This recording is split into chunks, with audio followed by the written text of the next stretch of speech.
big problem occurring in the world today is eating disorders. An eating disorder is a psychological illness.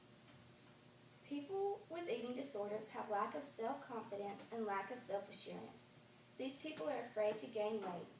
Eating disorders can be caused by many things. Some causes are low self-esteem, depression, anxiety, anger, trouble with relationships, and history of abuse. There are many different types of eating disorders. The two main eating disorders I will be talking about are anorexia and bulimia. These two are very common eating disorders.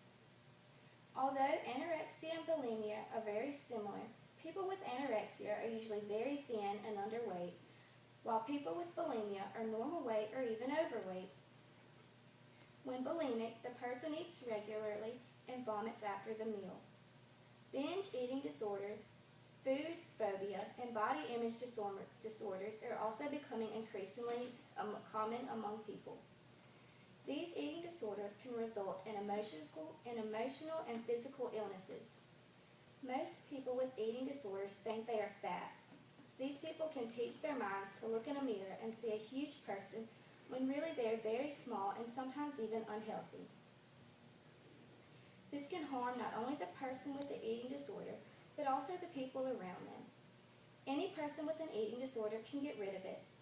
Many kids, particularly teens, are concerned about how they look and how they feel about their bodies. Generally, eating disorders involve self-critical, negative thoughts and feelings about body weight and food, and eating habits that disrupt normal body functions and activities.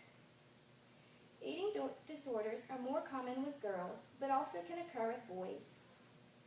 Most people can hide telling people about their eating disorder for months, or even sometimes years. After a while, it is likely others around them will start to see major weight loss. It is important to remember that eating disorders can easily get out of hand and are difficult habits to break. Eating disorders are serious clinical problems that require professional treatment by doctors, therapists, and nutritionists.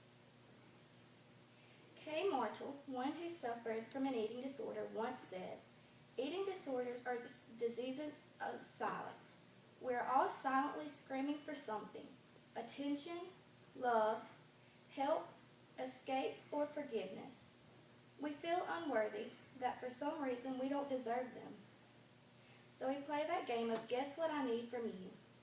Your inability to guess what feeds our feelings are worthless. When you finally realize there's a problem, it is much too late.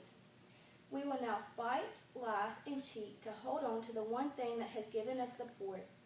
You see the symptoms: weight loss, weight gain, and depression occurring in our lives.